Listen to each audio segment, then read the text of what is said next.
오늘 이 본문은요, patience, 인내에 대해서 말을 하고 있습니다. 야고보 사도가 지금 야고보서를 통해서 계속 말하는 게 뭐냐면, 믿음이 있다고 말을 하면 행동이 나타나야 된다는 거예요. 그런 열매가 나타나야 된다.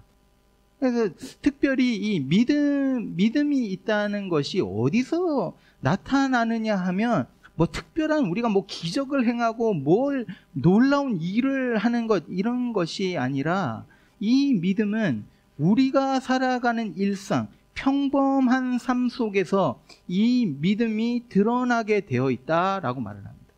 그래서 사람과 어떤 관계를 가지면서 믿음이 드러나는 겁니다. 우리가 어떻게 시간을 관리하고 돈을 쓰는지가 우리의 믿음을 드러낸다는 거예요. 오늘 제가 시간 잘 지키자 이거 얘기했는데 이것도 하나에 들어갑니다. 우리의 믿음이 드러나는 것이 뭐냐? 시간 약속 잘 지키는 거. 그거에도 들어간다는 거죠. 그래서 이런 평범한 삶 속에서 우리의 믿음이 열매를 맺어서 나와야 된다라고 말을 하는 겁니다. 특별히 오늘은 이 평범한 삶 속에서 이 인내가 굉장히 중요하다라는 말을 야고보가 하고 있습니다. 현대를 우리가 지금 이제 현대 살아가는 사람들의 약점이 뭐냐 하면 잘 참지를 못한다는 거죠. 그 시드니에 몇십 년 전만 해도, 제가 이제 몇십 년 전에 벌써 운전을 시작했는데, 그때만 해도 여러분 빵빵거리는 일이 별로 없었어요. 그리고 조금 이제 트래픽 라이트에서도 이제 레드 라이트에서 그린 라이트로 바뀌어도 조금 기다려줍니다. 뒤에서 안 가도 다른 생각하고 있다. 근데 요즘에는 제가 운전하다 보면 깜짝깜짝 놀라는 게요, 아니 트래픽 라이트에서 이제 빨간불에서 그린 라이트로 바뀌자마자 빵 소리가 나와요. 그리고 라운드바웃에서도 위험하지 않습니까? 그래서 좀 조심해 가려고 조금만 기다리면 그 뒤에서 빵빵, 얼마나 그냥 급하게 그러는지 막 마음이 두근두근거리고 막 그렇습니다. 이렇게 인내하고 참아주는 것을 우리 현대인이 좀 잘 못하는 것 같다. 그래서 오늘 야고보 사도의 이 말씀이 우리에게 참 와닿는 말인 것 같아요. 그래서 이 야고보 사도가 오늘 이 본문에서 말하는 게 두 가지인 것 같습니다. 첫 번째는 사람과의 관계 속에서 인내하는 것이고, 두 번째는 하나님과의 관계 속에서 인내하는 것. 이 두 가지인 것 같아요. 오늘 이 본문을 이제 우리가 보게 되면 인내라는 이 의미의 단어가 두 가지로 표현되는 것을 볼 수 있습니다. 그 이유는 뭐냐면 헬라어를 보면 이 인내라는 단어를 두 가지로 지금 쓰고 있어요, 야고보가. 그래서 지금 한글 성경을 보시면 참는다라는 단어가 나오고, 또 그와 같이 인내한다라는 단어가 나옵니다. 참는다, 인내한다. 근데 이 두 가지가 다르게 쓰이고 있다는 거죠. 영어로는 patience and perseverance. 이 두 가지 단어가 다르게 지금 쓰여지고 있는 것을 보게 됩니다. 같이 보시죠. 이렇게 말합니다. 그러므로 형제들아, 주께서 그러니까 예수님이 재림하시기까지 길이 참으라. 보라, 농부가 땅에서 나는 귀한 열매를 바라고 길이 참아. 이른 비와 늦은 비를 기다리나니 너희도 길이 참고 마음을 굳건하게 하라. 주의 강림이 가까우니라. 여기서 참는다는 단어는요, 마카로투메오라는 헬라어 단어인데, 이게 무슨 뜻이냐면 long to anger, slow to anger. 그래서 화를 잘 참는다는 거예요. 화를 잘 안 낸다는 의미입니다. 여기서 참는다는 의미는. 11절을 이제 보시죠. 11절을 보면 이렇게, 여기서는 또 다른 헬라어 단어가 쓰여지는 거예요. 인내에 대해서. 보라, 인내하는 자를 우리가 복되다 하나니 너희가 욥의 인내를 들었고 주께서 주신 결말을 보았거니와 주는 가장 자비하시고 긍휼히 여기시는 이십니다. 여기서 인내라는, 이 perseverance라는 단어를 쓸 때는 유포메노라는 단어입니다. 헬라어 유포메노. 근데 이 뜻은 뭐냐 하면 remain behind, you fix yourself, 그 자리에 그대로 있는다는 뜻이에요. 그래서 하나는 첫 번째 이 참는다는 의미는 뭐냐면 slow to anger, 화를 참는 거죠. 화를 잘 안, revenge 하지 않는다. 뭐 이런 뜻입니다. 그런데 두 번째 인내는 그 자리를 지킨다는 거예요. 그대로 흔들리지 않는다라는 의미를 가지고 있습니다. 그래서 아무리 인생이 힘들어도 흔들리지 않고 서 있는 거죠. 그래서 이 인내의 종류가 이렇게 두 가지입니다. 첫 번째는 사람들과 관계 속에서 화내지 않고 잘 참는 이것과 또 다른 하나는 하나님과의 관계 속에서 내가 끝까지 인내하는 거다. 이 두 가지. 그래서 이 두 가지를 우리가 조금 살펴보려고 합니다.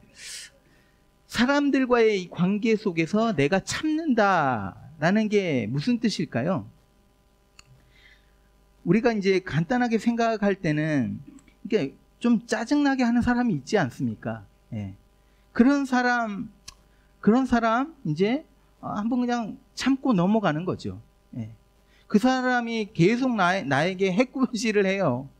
그래도 그냥 좀 참고 넘어가는 거예요. 예. 화를 내지 않는다는 거예요. 이거를 우리가 이제 인내라고 말을 합니다. 우리 생각에는. 그런데 오늘 본문에서요, 제가 진짜 새로운 것을 찾았어요. 여러분, 이게 여러분도 놀랄 겁니다. 와, 이런 말이 있었구나. 저도 지금까지 몰랐는데 야고보서 묵상하고 스터디 제가 하면서 이거를 발견한 거예요. 여러분, 이게 뭐냐 하면, 자, 우리가 참는다와 형제에 대해서 원망하지 않는 것과 연결이 되어 있대요. 그래서 우리가 참는 게 뭐냐? 그걸 구체적으로 말을 하면 형제에 대해서, 다른 사람에 대해서 원망하지 않는다, 컴플레인 하지 않는다, 상대방에 대해서 불평하지 않는다라는 뜻이라는 거예요. 여러분, 우리는 매일매일의 삶 속에서 불평하면서 살아가죠. 예. 그냥 뭐 조그만 것 가지고도 우리가 불평합니다. 그렇죠? 그래서 별것 아닌 불평하는 것이 그냥 우리 생각에는 이거 별것 아니야. 맨날 뭐 불평하니까. 이렇게 생각할 수 있는데 야고보 사도는요, 이 불평, 불만이, 이 컴플레인이 엄청나게 무서운 것이라고 말을 합니다. 그러니까 인내하는 것이 이 불평과 불만하고 연결되어 있고, 또 이 불평, 불만이 엄청나게 위험한 것이다 라고 보여주십시오. 이렇게 말합니다. 형제들아, 서로 원망하지 마라. 그러니까 지금까지 참으라 말하다가 이 구절에서 갑자기 야고보가 서로 원망하지 마라. 그리하여야 뭐요? 심판을 면하리라. Don't grumble against each other, or you will be what? Judged. 이 무서운 말이죠, 지금. 그냥 우리가 일상에서 불평과 불만 늘 말합니다. 그냥 그게 우리의 일상이에요. 서로에 대해서도 막 불평하고 불만하고, 이게 우리가 일상입니다. 그런데 이렇게 불평하는 이 한마디 때문에 하나님이 우리를 심판하실 것이다. 제가 이거를 묵상하면서 이게 도대체 말이 되느냐. 아니, 불평 한마디 했다고 이거 별것 아닌데 하나님의 심판을 받으면 우리는 매 순간 심판을 받아야 되는 거죠. 그래서 이 성경 말씀이 그냥 동떨어진, 우리의 삶과 아무것도 연결이 안 되는 그런 말씀인 것 같아요. 운전하고 가다가도 누가 쑥 들어오면 뭐 저 인간이, 우리 그러지 않습니까? 그 인간을 뭐 어떻게 하겠다는 게 아니고 그냥 불평하는 거잖아요. 아무것도 아닌 거예요. 기차 타고 가는데 뒤에서 막 밀어요. 그러면 그냥 짜증나, 왜 이러지, 막 이렇게 하는 거잖아요. 그런데 불평을 하고, 우리가 불평을 하고 또 불평을 듣고, 이게 우리의 일상인데, 이게 너무 자연스러운 것인데, 이거를 가지고 심각한 문제로 지금 야고보는 말하고 있어요. 왜냐하면 그 이유가 뭐냐면요, 여러분, 이 불평이 시와 같아갖고 우리 마음에 이 불평, 이 원망이라는 마음이 심겨졌을 때 우리를 완전히 망가뜨리는 독덩어리가 된다는 거예요. 그냥 지나가는 말로 그냥 말 한마디 한 것이 이게 독덩어리가 된다. 이거를 제일 잘 표현한 데가, 제가 이제 C.S. 루이스 책들을 되게 좋아해요, 여러분. 여러분, C.S. 루이스 책들, 나니아, 뭐 이런 것들, 그쵸? 이 소설들이 너무 재밌습니다, 사실은. 그 책들 중에 Great Divorce라는 책이 있어요. The Great Divorce. 읽으신 분 있으신가요? The Great Divorce. 예. 천국과 지옥의 이혼이라는. 이게 이 이야기가 이 소설인데 무슨 얘기냐면, 주인공이 이제 꿈을 꿔요. 꿈을 꾸는데, 천국과 지옥이 있는 거예요. 그런데 이 지옥에 있는 이 사람들이 관광버스를 타고 천국에 관광을 온 거예요. 그래서 천국에 있는 사람들이 나가갖고 이 꿈을 꾸는 거예요. 나가갖고, 이 사람들에게, 너희 우리 천국 너무 좋으니까 들어와 하는데 말을 듣는 사람이 별로 없는 거예요. 그래서 이 지옥에서 온 사람들을 이제 뭐라고 부르냐면 유령이라고, ghost라고 부르고, 또 천국에서 나온 사람들의 이름은 뭐냐면 빛나는 존재, bright people이라고 이제 이렇게 기록되고 있어요. 그래서 이 꿈을 꾸고, 이제 주인공이 꿈을 꾸고 있는데 항상 그 주인공 옆에는 스승이 있는 거예요. 티처가 있는 거예요. 그래서 대화를 계속 하면서 이제 상황들을 보고 대화하고 뭐 이러는 내용이에요. 이게 제가 요거를 조금 읽어 드릴게요. 불평에 대해서 얘기를 하는데, 대화 중에 이제 한 여인이 나타나서 갑자기 이야기를 시작하는 건데, 제가 전자책이 있어갖고 그냥 전자책 있는 거 제가 읽던 거 갖고 와서 좀 긴데 한번 들어보세요. 이 안에 정말 기가 막힌 말들이 많이 있어요. 영어로 읽으실 수 있는 분들은 영어로 한번 읽어보시면 더 마음에, 이게 트랜슬레이션이니까 한국말로 제가 읽을게요. 이렇게 말합니다. 둘이 이제 얘기하고 있었는데, 스승과 이 주인공이 얘기하고, 그때 갑자기 어마어마하게 빠른 속도로 떠드는 유령의 가느다란 목소리가 끼어들어 대화가 중단되었다. 뒤를 돌아보니 그 목소리의 주인공이 보였다. 유령은 어떤 견고한 영과 이야기를 나누고 있었는데 어찌나 말하기에 바쁜지 우리 존재는 눈치채지도 못했다. 가끔씩 견고한 영이 한마디씩 끼어보려고 했지만 허사였다. 유령의 이야기는 다음과 같았다. 오 세상에, 난 정말 끔찍한 시간을 보냈어요. 도대체 어떻게 여기로 오게 되었는지 모르겠네.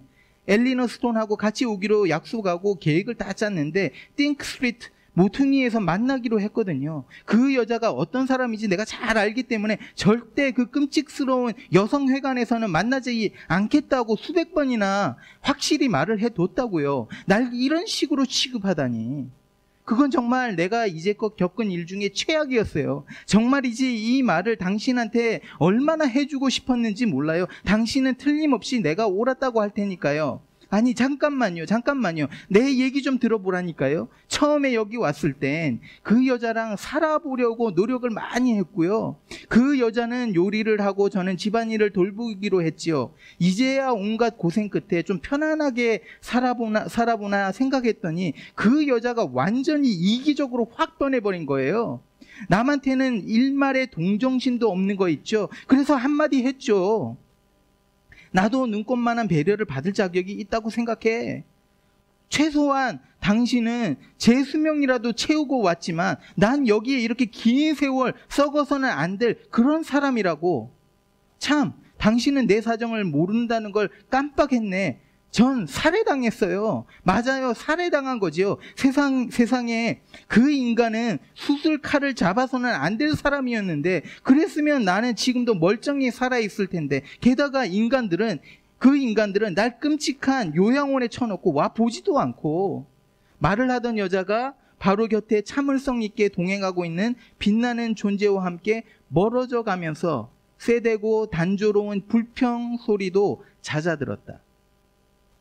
이보게, 자네 왜 심란해하는가? 스승이 물었다. 저 불행한 영혼은 지옥과는 거리가 멀어 보이네요. 그래서 심란합니다. 저 여자는 악하지 않은 것 같아요. 불평하는 버릇이 있고 어리석고 수다스러운 노인일 뿐이죠. 약간의 친절과 휴식과 변화만 있으면 만족해야 할 사람이라고요. 한때는 그랬지. 어쩌면 지금도 그런지 몰라. 그렇다면 아마 치유될 수 있을 걸세. 하지만 문제는 지금 과연 저 여자가 불평하고 있는가 하는 데 있는데, 그 점은 너무나 분명하지 않습니까? 그래, 하지만 자넨 내 말을 오해하고 있어. 문제는 저 여자가 불평하고 있는가, 불평 그 자체가 불평을 하고 있는가 하는 데 있다네.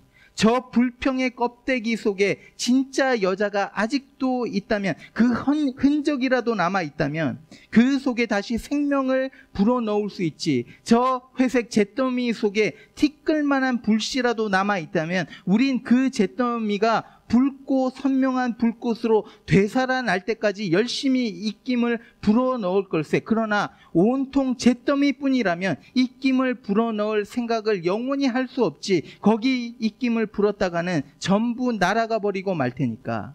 하지만 불평하는 사람 없이 어떻게 불평이 존재할 수 있습니까? 지옥을 이해하기 어려운 이유는 이해되는 일이 거의 없다는 데 있다네. 하지만 자네도 곧 경험하게 될 걸세.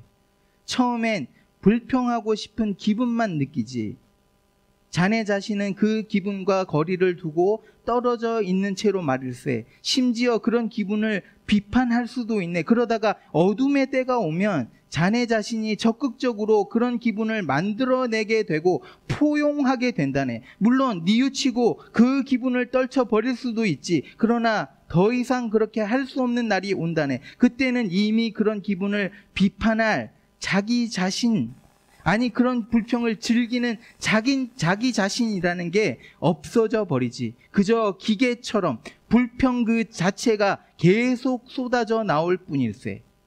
자, 이리 오게. 자네가 여기 온 목적은 보고 듣기 위해서가 아닌가. 내 팔에 기대게 같이 산책이나 좀 하세. 그러니까 이게 무슨 말이냐면요, 여러분 알아들으셨죠? 단순히 불평했다고 이 여자가 지옥에 갔다는 거예요. 단순히 불평했다고. 그러니까 주인공은 이게 이해가 지금 되지 않는 거예요. 단순히 불평했는데 왜 지옥에 갑니까? 그런데 스승이 말하는 게 무엇입니까? 불평이 어느 순간 한 영혼을 삼켜버린다는 거예요. 그 영혼을 죽여버린다는 거예요. 여러분, 지옥은 다른 게 아닙니다. 자기 자신에게만 집중하는 거예요. 자기만 하는 거예요. 나만 들여다보고 있고, 내가 필요한 것이 무엇인지 그것이 제일 중요하고, 내가 인정받아야 되고, 몇 주 전에 우리가 생각한 것 같이, 여러분, my life for me인 거예요. my life for me. 이런 사람들이 가득한 곳이 지옥이라는 거예요. 그래서 지옥에서는 어떤 소리가 가장 많이 나올까요? 불평, 불만, 원망의 소리. 그래서 오늘 C.S. 루이스가 말하는 것처럼 이 모든 것이 다른 사람들의 잘못인 거예요. 이 모든 것이 다른 사람의 책임인 것이요. 그러면서 말을 합니다. Why aren't you doing this for me? Why aren't you doing this for me? Why isn't this happening to me? Why aren't you looking at me? Why don't you look at me how good I am? 왜 나를 칭찬하지 않아? 왜 나를 인정해 주지 않아? 왜 나를 무시해? 그래서 이 지옥은요, my life for me 정도에서 끝나는 것이 아니라 your life for mine, 여기까지 연결. 다른 사람까지도. 그러니까 내 생각대로 사람들이 움직여 주지 않으면 안 되는 거예요. 매 순간 자기의 유익을 위해서 다른 사람들을 막 이용하고 어떻게 하든지 내가 뭔가를 챙기려고 한다는 거죠. 손해보지 않으려고 한다는 겁니다. 이렇게 사는 게 얼마나 피곤할까요, 여러분? 또 C.S. 루이스가 말하죠. 이런 사람의 특징이 있다고. 오늘 제가 읽은 데서. 뭔지 아세요? 자기밖에 모르니까 자기 얘기만 하는 거예요. 다른 사람의 말을 들으려 하지를 않습니다. 여러분, 대화할 때 보면 이런 사람들 다른 사람이 말할 기회를 주지를 않습니다. 자기만 얘기하는 거예요. 그러면서 자기 마음대로 안 되면 불평이 나오는 거예요. 그런데 이 불평이 여러분 하나님의 심판 앞에 서게 한다는 것을 잊지 말아라 하는 것이 야고보가 지금 말하는 거예요. 여러분, 우리가요, 정말 이 세상 살아가면서 정말 뭐 불평할 거리들이 굉장히 많아요. 그런데 그 순간 참는 거예요. 참는 거. 참으면 되는 거예요. 마치 농부가 열매를 바라면서 늦은 비가 오기를 기다리는 것 같이 끝까지 참는 것. 이렇게 되면 우리의 입에서 원망이 나오지 않는다는 거예요. 여러분, 참으십시오. 인내하는 여러분 되시기를 축원드립니다. 두 번째 살펴볼 것은요, 하나님과의 관계 속에서 특별히 고난 중에서 인내하는 겁니다. 그래서 5장 10절을 우리가 같이 보겠습니다. 보여주십시오. 형제들아, 주의 이름으로 말한 선지자들을 고난과 오래 참음의 본으로 삼으라. 그래서 선지자들을 우리의 이그젬플로 삼으라라고 말은. 왜 이런 말을 지금 하고 있을까요? 여러분, 선지자들을 우리가 이렇게 보면 참 이 선지자들 되게 불쌍합니다. 솔직히 이분들의 삶으로 들어가서 보면 정말 불쌍하고 너무나 큰 고통들을 당한 사람들이에요. 하나님이 이제 이사야 선지자를 부르죠. 제 전공이 여러분 이사야입니다. 이사야. 그래서 이사야 지금 제가 뭐 논문도 쓰고 하는데, 이사야를 부르시죠. 부르시면서 뭐라고 하시냐면, 네가 이제 앞으로 20-30년 동안 복음을 선포할 것인데, 임무를 맡기시는, 복음을 선포하는 임무를 맡기시는 거예요. 그러면서 뭐라고 말을 하면, 자, 네가 이제 앞으로 복음을 전할 텐데 아무도 너의 말을 듣지도 않고 믿지도 않고 이해도 못할 것이다. 제가 만약에 목회를 하면서 이런 목회를 한다면 무슨 기쁨이 있겠습니까? 제가 무슨 보람을 느끼겠습니까? 그래도 우리 안에서는 막 사람들이 막 그냥 믿음으로 서고 하니까 제가 얼마나 좋은지. 그런데 이사야는요, 20-30년 동안 일하면서 복음을 전하면서 아무런 열매가 없을 거라는 거예요. 또 하나님이 예레미야에게 오시죠. 이때가 언제냐면 이제 바벨론이 유다를 치기 바로 직전입니다. 근데 뭐라고 말을 하라라고 말을 하냐면, 자, 이스라엘이 이제 바벨론에게 망할 것이니까 너희는 그냥 항복하면 된다라고 말을 해요. 하나님이 느부갓네살을 이용해서, 하나님이 이 이방 왕을 이용해서 너희를 채찍질 하실 거니까 그냥 채찍에 맞으면 된다라고 말을 해요. 항복해라. 그러니까 이스라엘 백성이 이 말을 들으면서 어떤 기분이었을까요? 기분이 나빴겠죠. 결국에는 포로로 잡혀갑니다. 잡혀가서도 이스라엘 백성이 어떻게 생각하냐면, 하나님이 우리를 그래도 구원하실 거야. 근데 예레미야 선지자가 그들에게 뭐라고 말을 하면, 아니다. 너희는 이제 그냥 그 땅에 있어야 된다. 몇십 년 동안 그 땅에 있어야 되니까 그 바벨론 정치에 순종하고 복종하고 바벨론의 그 땅의 평화와 그 안위를 위해서 기도하면 된다. 그러면서 바벨론에게 대적하지 말라고. 그냥 느부갓네살 왕에게 복종하면서 살아라. 이 말을 막 전하니까 이스라엘 백성이 막 들고 일어나는 거죠. 이 배신자, 손가락질을 하고 막 죽이려고 하는 거예요. 예레미야 11장에 가보면요, 고향 사람들이 제일 가까웠던 이 고향 사람들이 예레미야를 막 죽이려고 한 거예요.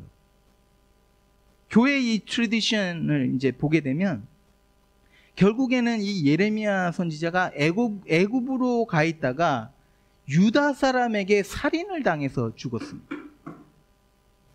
Miserable life. 비참한 인생이에요. 어떤 선지자는요, 아무 잘못한 것도 없어요. 그런데 하나님이 너 음란한 여인하고 결혼해. 그래서 그냥 순종하고 결혼합니다. 근데 결혼 생활을 하면서 지옥인 거예요, 이게.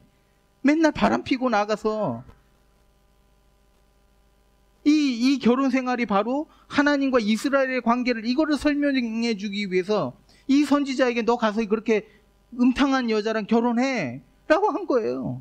그러니까 선지자들의 이 생애를 살펴보면 엄청나게 고생하고 고난을 당하고 좋은 삶이 아니었던 거죠.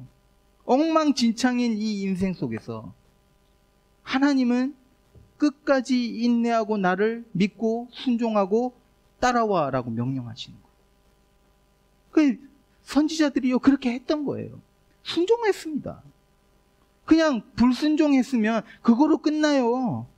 고난 안 당해도 돼요.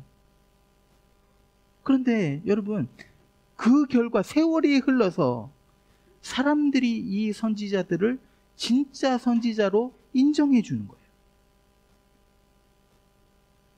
지금 우리가 성경을 보면서 와, 이사야 선지자 정말 위대하다, 예레미야 선지자 위대하다 이렇게 말하고 있는 거예요. 그런데 재밌는 것은 그 시대를 그 타임을 살아갔던 선지자들은요 이렇게 될 줄을 몰랐던 거죠.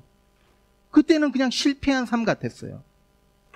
자신들의 삶과 이 사역을 통해서 이렇게 수많은 사람들이 믿음으로 돌아올지를 몰랐던 거예요. 결과를 몰랐던 거예요. 그런데 흔들리지 않고 서 있었다. 자신들의 머리로는 이해될 수 없지만, 아무것도 내 생각대로 되는 것이 없지만 그 상황 속에서 순종하고 끝까지 인내함으로 승리를 얻었다는, 이거를 본받으라는 거예요. 여러분, 이런 동화가 있습니다. 17세기에 조지 맥도널드이죠. 이분이 쓴 동화인데 어떤 스토리냐면 한 나라에 이제 공주가 있었어요. It's a fairy tale story. 그래서 이제 공주가 있었는데 요술 할머니가 이제 옆에서 사랑하는 요술 할머니가 있었던 거예요. 그래서 요술 할머니가 이제 공주에게 한 번에 이렇게 말을 해요. 이제 도깨비들이 와갖고 네가 이제 위험에 처하게 되면 나를 찾으면 된다. 나에게 오면 된다. 라고 말을 한 거예요. 그러니까 이제 할머니 계신 곳을 내가 어떻게 알아서 찾아가느냐, 어떻게 하면 찾아갈 수 있느냐. 그러니까 이제 이 요정 할머니가 실퉁거리를 갖고 와서 실 끝을 반지에다가 묶어갖고 그거를 이제 이 공주의 손가락에 끼워줍니다. 그리고 나머지 그 실뭉터기를 그 워드롭 있죠? 워드롭. 예. 한국말 갑자기 생각이. 예. 장롱 안에다가 넣어갖고 그대로 둔 거예요. 위험이 닥치면, 자, 이제 이 반지를 빼서 그 베개에다가 넣어두고 이 실을 잡고 계속해서 따라오면 나를 찾을 수 있다. 그런데 따라올 때 어떨 때는 무서운 것도 지날 수 있고 어려운 상황도 만날 텐데 그래도 끝까지 이 실을 놓지 않고 따라오면 나를 찾을 것이다 라고 이제 신신당부를 하는 거예요. 놓지 말라고. 진짜 위험이, 도깨비들이 온 거예요. 그래서 피해서 할머니가 시킨 대로 이제 실을 따라서 실을 붙잡고 계속 그 길을 갑니다. 가다 보니까 진짜 막 험한 산골짜기로 막 들어가더니 결국에는 어떤 곳으로 딱 도착했는데 보니까 거기가 도깨비 소굴인 거예요. 아니, 놀라갖고, 여기에 온 게 놀라갖고 돌아가려고 하니까 이 줄이 이제 더 이상 뒤로는 보이지가 않는 거예요. 돌아갈 수도 없고 이걸 어떻게 하냐, 이렇게 주위를 보고 있는데 도깨비들한테 잡혀있는 남자 주인공을 발견을 한 거예요. 그래서 우여곡절 끝에 이 남자 주인공을 이제 구해갖고 데리고 이제 이 실을 붙잡고 다시 찾아가기 시작합니다. 근데 이 남자 주인공이 계속해서 따라가면서, 공주를 따라가면서 이상한 곳으로 자꾸 가는 거예요. 그쪽으로 가면 안 되는 게 분명한데 그쪽 길로 가는 거예요. 그래서 말을 합니다. 일로 가면 안 돼. 왜 자꾸 일로 가? 그랬더니 이 공주가 뭐라고 하냐면, 아무리 위험해 보이고 아무리 이 길이 아닌 것 같이 보여도 나는 이 실이 인도하는 대로 계속 따라가야 합니다. 그러면서 막 공주가 울었어요. 왜냐하면 이 공주가 8살짜리였기 때문에. 결국 그 실을 끝까지 붙잡고 가서 요술 할머니를 만나게 된 거예요. 요정 할머니를. 여러분, 이 동화가 우리에게 주는 메시지가 뭡니까? 우리의 지혜를 따라가서는 안 된다는 거예요. 이 세상의 지혜를 쫓아가서는 안 된다는 거예요. 어떨 때는요, 하나님의 지혜, 하나님의 음성을 듣고 하나님의 말씀대로 살아가는 것이 정말 바보스러워 보여요. 우리가 이해할 수 없는 길을 가라고 하는 거예요. 그래서 하나님의 말씀을 따라가는 것이 정말 바보스러운 일 같고, 손해보는 일 같고, 위험에 처하는, 세상의 관점으로는 이거는 죽는 길이에요. 자살 행위인 거예요. 그런데 끝까지 인내하면서 그 실을 놓지 말고 따라가라라고 말하는. 여러분, 선지자 중에 선지자가 누구입니까? 선지자 중에 선지자가 누구입니까? Who is the prophet of all prophets? 욥 중에 욥은 누구입니까? 여러분, 예수님이죠. 최고의 의인이었는데 최고의 고통을 당하셨어요. 선지자들이 다 리젝 당했어요. 사람들한테. 사람들이 받아주지 않았어요. 예수님은요, 가장 큰 리젝션을 받은 분이에요. 근데 제가 이제 이 십자가를 계속 묵상하면서 어떤 생각이 드느냐 하면, 자, 십자가 위에서 고통 막 당하면서 죽어가시는 이 예수님을 바라보면서 사람들이 뭐라고 했을까요? 이렇게 말했을 것 같아요. This doesn't make sense. 이거 말이 안 돼. 라고 생각했을 것 같아요.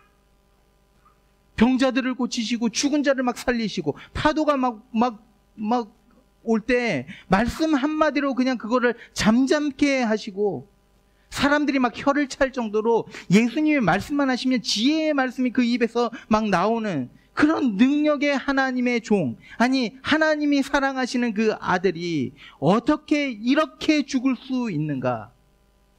제 생각에는요, 수많은 사람들이 예수님을 따라가다가 쫓다가 십자가 앞에서 이 이해되지 않는 상황 속에서 믿음을 포기하고 수많은 사람들이 떠났을 거라는 생각이 듭니다. 그런데 지금 저와 여러분은 이 죽음을 부끄러워하지 않지요. We are not ashamed of the suffering and death. 현대를 살아가는 그리스도인들 중에 이게 말이 안 된다라고 말하는 사람이 한 사람도 없습니다. 왜 그렇습니까? 십자가의 결과를 우리가 보고 알았기 때문에.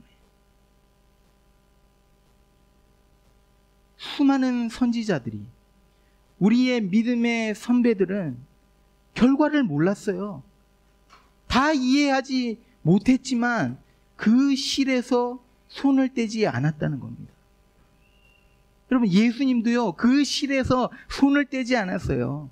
십자가를 향해 가는 그 험한 길에서도, 사망의 골짜기를 지나가면서도 끝까지 이 실에서 손을 떼지 않았기 때문에 십자가 뒤에 있는 부활의 영광을 맞이하게 된 거예요. 사랑하는 성도 여러분, 이 실에서 여러분의 손을 떼지 마십시오. 어려운 상황 가운데 얼마나 지칩니까? 불평이 안 나올 수 없는 상황으로 들어갈 때가 있어요. 어둠 속을 지나갑니다. 앞이 막 보이지가 않아요. 이거 어떻게 하면 되나? 앞이 보이지가 않아요. 그럴 때도 여러분, 이 실에서 손을 떼지 마십시오. 그 끝까지 이 실을 놓지 말고 이 실을 따라가십시오. 이것이 인내하는 믿음입니다. 반드시 이 인내 뒤에는 영광이 있습니다. 그 이유가 뭔지 아세요? 11절 끝부분에 이렇게 말하죠. 주는 가장 자비하시고 긍휼히 여기시는 이시니라. The Lord is full of compassion and mercy. 여러분, 제가 지금까지 살아오면서 뒤를 돌아보았을 때 제 인생 가운데 정말 하나님의 이 compassion and mercy가 내 삶을 가득 채웠다고 고백할 수 있어요. 그래서 지금 조금 힘들더라도 소망을 가지고 하나님 바라보고 그 영광을 향해서 갈 수 있는 겁니다. 여러분, 건강이 안 좋고 사업이 잘 안 되고 앞에 보이는 것이 잘 없고 이럴 때 우리는 믿음을 포기하기 쉽습니다. 그런데 끝까지 포기하지 마십시오. 끝까지 인내하고 믿음을 지키는 여러분 되시기를 축원드립니다.